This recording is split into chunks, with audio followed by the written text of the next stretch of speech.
குருவே சரணம் தாய் மாசாணியை போற்றி போற்றி. இது ஒரு முக்கியமான பதிவுங்க. ஒரு சகோதரி ரொம்ப வருத்தப்பட்டு ஒரு விஷயத்தை கேட்டாங்க. அதனுடைய தன்மை தான் இது மொத்தமே இந்த பதிவின் நோக்கமே. என்ன அப்படின்னா, அவர்களுடைய குடும்பத்தில் தொடர்ந்து துர்மரணங்கள் நிகழ்ந்து கொண்டே இருக்கிறது. இது ஏன் நடக்குதுங்க? இவ்வளவு வருஷத்துக்குள்ளே இவ்வளவு பேர் இறந்துருக்காங்க, தொடர்ந்து நடந்து கொண்டே இருக்குது அப்படிங்கிறாங்க. 5 வருஷத்துக்குள்ளே 6-7 பேர் இறந்துருக்காங்க அப்படிங்கிறது நிச்சயமாக துர்மரணம் தாங்க. அதுவும் சின்ன சின்ன வயசு வாழக்கூடியவர்கள் துர்மரணமாகவே நிகழ்ந்திருக்கு. இது ஏன் நடந்திருக்கு, இதுக்கான காரணம் என்ன அப்படின்னு கேட்குறப்போ நிச்சயமாக அது நம்ம யோசிக்க வேண்டியது தான். பல குடும்பங்கள் இது நடந்துகிட்ருக்கு. அதாவதுங்க, ஒரு நார்மலாக ஒரு குடும்பத்தில் பார்த்திங்கன்னா ஒரு 10 வருஷத்துக்குள்ளே அடுத்த ஒரு மரணம் நிகழ்ந்தாலே அந்த குடும்பம் தாங்காது. ஏன்னா அதை தாங்குகிற அளவுக்கான விஷயங்களில் அவர்கள் பக்குவப்பட்டு வருவதற்கே 15 வருடங்கள் ஆயிரும். அப்படி ஒரு நிகழ்வு நடந்தாலும் கூட பரவாயில்ல அப்படின்னு விட்டுடலாம். ஆனால் 5 வருஷத்துக்குள்ளேயே ஒரு 7 மரணங்கள் என்பது நிச்சயமாக ஒரு பெரிய இழப்பு தான், பேரிழப்பு தான். இது ஏன் நடக்குது அப்படின்னா, இதுக்கான காரணம் என்ன அப்படிங்கிறத பற்றியான முழுமையான பதிவு தான் இது. ஏனென்றால் நம்மளுடைய வாழ்க்கையில் நம்மளுடைய வாழும் காலம்தான் நாம் செஞ்ச புண்ணியங்கள். புண்ணியம் என்பது என்ன அப்படின்னா, நீண்ட ஆயுளும் நல்ல ஆரோக்கியம் மட்டும்தான், வேறு எதுவுமே கிடையாதுங்க. சொத்தை சம்பாரித்தோம், வீட்டை சம்பாரித்தோம், அதை சம்பாரித்தோம், இதை சம்பாரித்தோம், எனக்கு அது இருக்குது இது இருக்குது எல்லாமே இருக்குது. ஆனால் இதெல்லாம் கணக்கிலேயே வராது. எவ்வளவு ஆயுள் காலங்களில் நீ வாழ்ந்திருக்க, எவ்வளவு நிம்மதியாக நீ வாழ்ந்திருக்க. நிம்மதி என்பது என்ன? நீ வேண்டுவதெல்லாம் கிடையாது. உன்னுடைய உடல் ஆரோக்கியம் என்னவோ அதுதான் நிம்மதி. அப்படிப்பட்ட விஷயங்கள் உனக்கு நடந்திருக்கா? அது மாதிரியான வாழ்க்கையை நீங்கள் வாழ்ந்திருக்கீங்களா? இவர்கள் தான் புண்ணியம் செய்த ஆன்மாக்கள். ஏனென்றால் இங்கே ஒரு கருத்து இருக்குது, நல்லவங்கள்லாம் வாழ்கிறதே இல்லைங்க, சீக்கிரமே போயிடுறாங்க, சிறு வயசுலேயே போயிடுறாங்க அப்படிங்கிறதெல்லாம் செய்த புண்ணிய பாவங்களை பொறுத்து தான் இங்கே உடல் ஆரோக்கியமும் அவர்களுடைய வாழ்க்கை தரத்தில் இருக்கக்கூடிய சூழலும் அதை தாண்டி வரக்கூடிய இந்த மரணங்களும் தீர்மானிக்கப்படுகிறது. அப்போ இந்த மரணம் தீர்மானிக்கிறது என்னவாக இருக்குது அப்படின்னா, அவரவர்கள் சுய ஜாதகத்தில் பாவ புண்ணியங்கள் எவ்வளவு இருக்குது அப்படிங்கிறதுல கணக்கெடுக்கிறதுலேருந்து இதை நம்ம பார்த்துடலாம். அதாவது பார்த்திங்கன்னா, பிறந்த குழந்தைக்கு முதல்ல அந்த காலத்தில் ஜாதகம் பார்ப்பாங்க, இப்போல்லாம் பார்க்குறதில்ல. ஏன்னா 1 வருஷம் ஆகட்டும் 2 வருஷம் ஆகட்டும் இப்போல்லாம் ஜாதகம் பார்க்கக்கூடாதுங்கிறாங்க. அப்படியெல்லாம் கிடையாது. அரச குடும்பங்கள், ஜமீன்கள், மன்னர்கள் குடும்பத்திலலாம் பார்த்திங்கன்னா பிரசவ அறையில் பக்கத்துலேயே ஒரு ஜோதிடர் இருப்பார். அப்படியே பார்த்திங்கன்னா பஞ்சாங்கத்தை வச்சு அவர் வெயிட் பண்ணுவார். குழந்தை பிறந்தோன்னு அதெல்லாம் பார்ப்பார், நல்ல நேரம் என்ன ஏது அவர்களுடைய ஆயுள் எல்லாத்தையுமே சொல்லிடுவார். அதை பற்றி எல்லா டீட்டெயிலும் அவருடைய வாழும் சூழல், அவனோட ஆயுள் முழுக்க என்ன நடக்குதுங்கிறது வரைக்கும் சொல்லிடுவாங்க. அப்படியெல்லாம் காலகட்டம் இருந்துச்சு. ஜோதிடம் என்பது இன்றைக்கும் இருக்கிறது. ஆனால் அதில் சொல்லக்கூடிய விஷயங்களும் அதை சொல்லக்கூடியவர்களும் அவர்களுடைய வாக்கில் இருக்கக்கூடிய தெய்வத்தினுடைய அனுகிரகம் தான் அவர்களுடைய வாழ்க்கையில் என்ன நடக்கும் என்ன நடக்காது எப்படி இருக்குது என்பதை எடுத்து சொல்லும். ஏனென்றால் இது வெறும் பாடங்கள் மட்டும் கிடையாது, தெய்வத்தினுடைய அனுகிரகம். ஒருவருடைய ஜாதகத்தை பார்க்கும் பொழுது பார்க்கக்கூடிய ஜோதிடரின் குலதெய்வம் முன்னாடி நிற்கணும். அதற்கு பிறகு ஜாதகம் பார்க்க வந்தாங்கல்லங்க, அவர்களுடைய குலதெய்வமும் முன்னாடி நிற்கணும். இந்த குலதெய்வங்களுடைய உத்தரவு இல்லாமல் ஒருவருடைய ஜாதகத்தை நம்ம கணித்து சொல்லிவிடவே முடியாது. அது மேம்போக்கான ஒரு தகவலாக தான் இருக்கும். ஆனால் அவர் சொன்னது நடக்குதுங்க, அன்றைக்கே சொன்னாருங்க, அவர் வாக்கு பலிக்குதுங்க அப்படின்லாம் ஏன் சொல்கிறாங்க அப்படின்னா, 1000 ஜோதிடர்கள் இருக்கலாம், ஆனால் யார் சொல்வது நடக்கிறது, யாருடைய வாக்கு பலிக்கிறது அப்படிங்கிறத பொறுத்து தான் இந்த மாதிரியான விஷயங்கள் இருக்கக்கூடிய பாவ புண்ணியங்கள் ஜாதகத்தில் எங்கே இருக்குது ஏது இருக்குது அப்படின்னெல்லாம் எடுத்து சொல்லி அதற்கு தீர்வும் சொல்லக்கூடிய ஒரு வல்லமையும் ஒரு வலிமையும் ஒரு ஆசீர்வாதத்தையும் தெய்வத்துடைய அனுகிரகத்தையும் அந்த ஜோதிடருக்கு கொடுத்துருப்பாங்க. அப்போது ஒரு விஷயத்தை நம்ம எடுத்து பேசுகிறோம் அப்படின்னா, திருமணம், அவர்களுடைய கல்வி, எதிர்காலம் எல்லாமே பேசுகிறோம். ஆனால் மரணம் சம்மந்தப்பட்ட விஷயங்களில் நம்ம எப்படி இருக்கும், என்ன இருக்கும், ஆயுள் குறையுமா அப்படிங்கிறதெல்லாம் நம்ம பெருசாக அதை கன்சிடரே பண்ணுறதில்ல.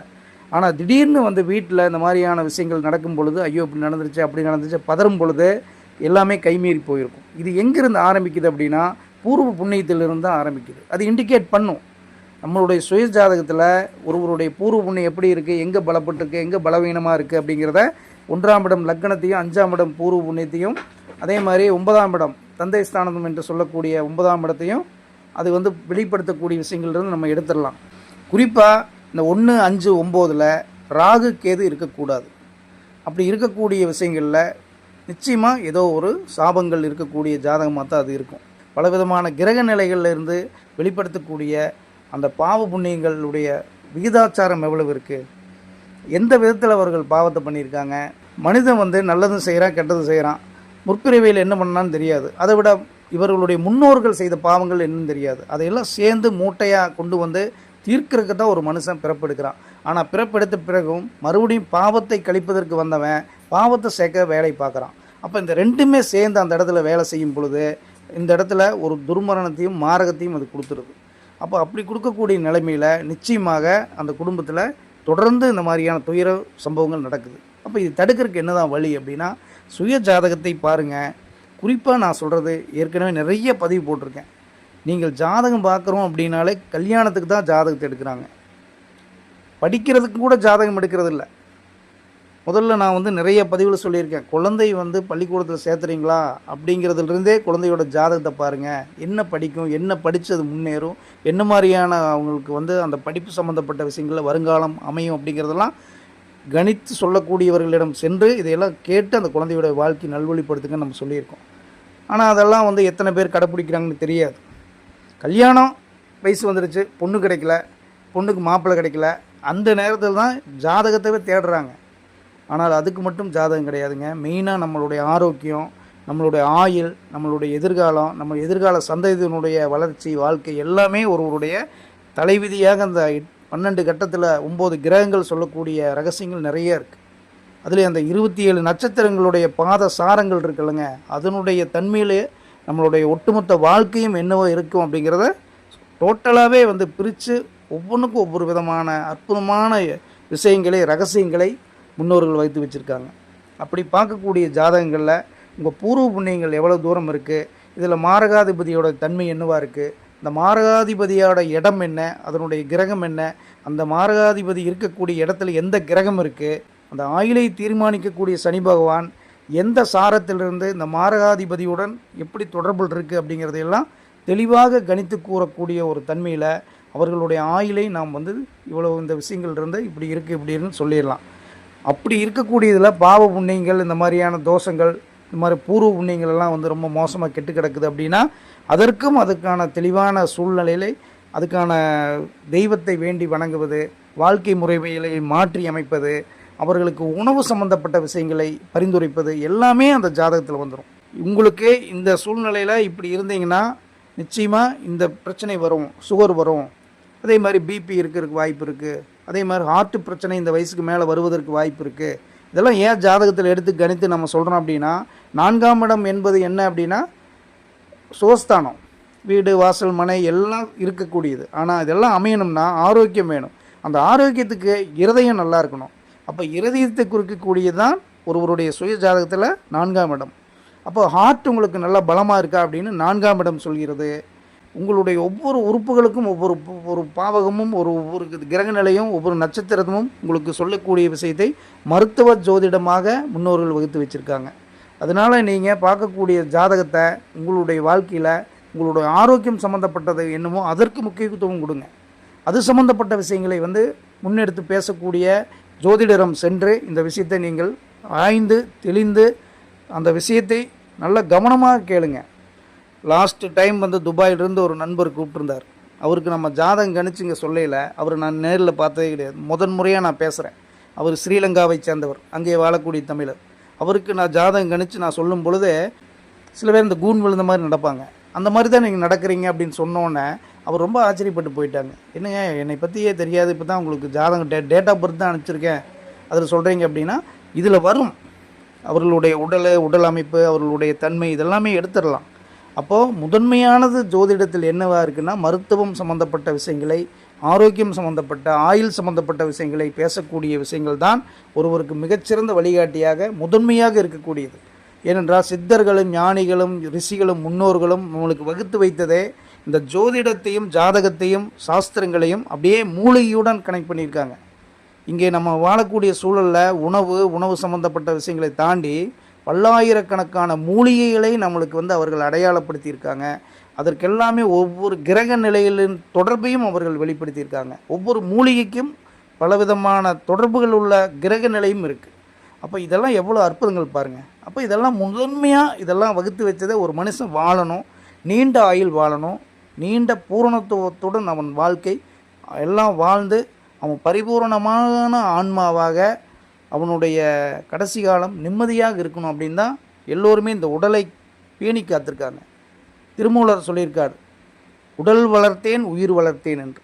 எவ்வளவு பெரிய வார்த்தை அது. அப்போ உடலை காக்கக்கூடியவர்கள் தான் உயிரை வளர்க்க முடியும். உயிர் பலம் பெற்றால்தான் இந்த ஆரோக்கியம் மேம்படும்.